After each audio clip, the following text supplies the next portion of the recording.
People might be used to an idea of the Silk Road as a single trade route between East and West, but in this exhibition we're presenting a rather different vision of that, and that we're calling it Silk Roads plural. And the plural is important because we're presenting it rather as a network of overlapping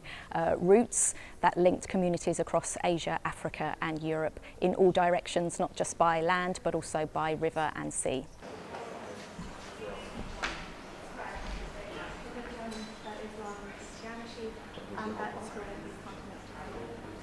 And in terms of choosing the time frame, we also considered things.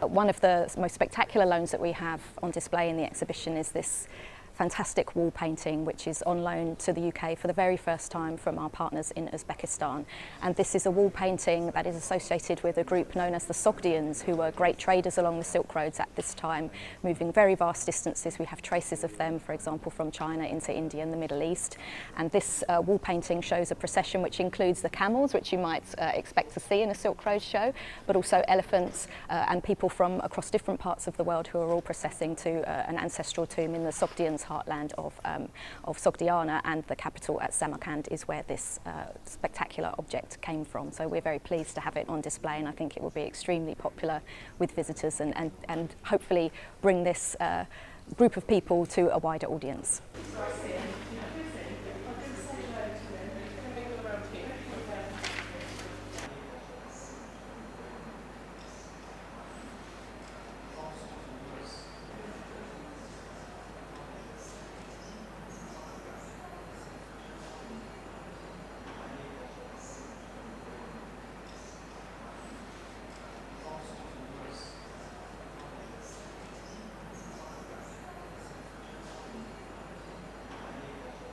Another one of our key displays in the exhibition is golden garnet metalwork from the Sutton Hoo ship burial, which is of course a key part of the museum's permanent collection, but we're able to show it here in context with so many other things from the wider world. Now this metalwork is really interesting because the technique of inlaying garnets into gold metalwork has itself travelled. So we think that the technique itself probably originated in the West Asian, Caucasus or Black Sea region, and it spread west throughout Europe, reaching Britain, we think, by around the 500s, and reaching its absolute zenith in quality at Sutton Hoo in eastern England in about the early 600s. Now what's really exciting about the metalwork is we've been able to undertake new scientific analysis specifically for this show in order to try to understand where the garnets came from. And that analysis revealed that the garnets in the metalwork came from Czechia, so relatively close by, but also much further afield in Sri Lanka and India, particularly at a site in Rajasthan, which was a purveyor of these really beautiful sort of plum purple coloured stones.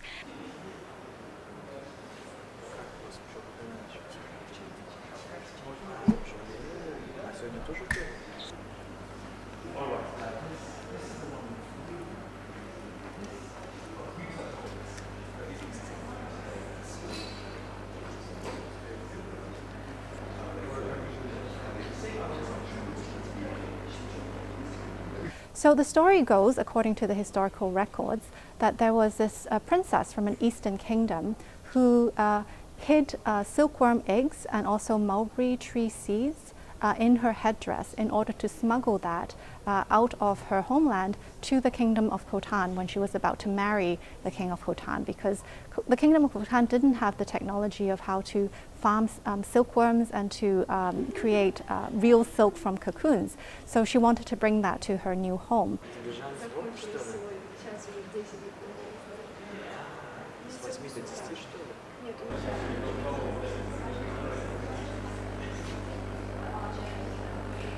And it's a really important story, I think, because obviously with the Silk Road, silk is a key material, and also it reminds us that women could also play a part in the story of the Silk Roads too. For example, elite women who were part of marriage alliances also traveled long distances and helped to have some role to play in the transmission of knowledge and technology. And also probably she was followed by attendants, female attendants, who probably helped her with that transmission as well. So it's a really great story that we wanted to include in the exhibition.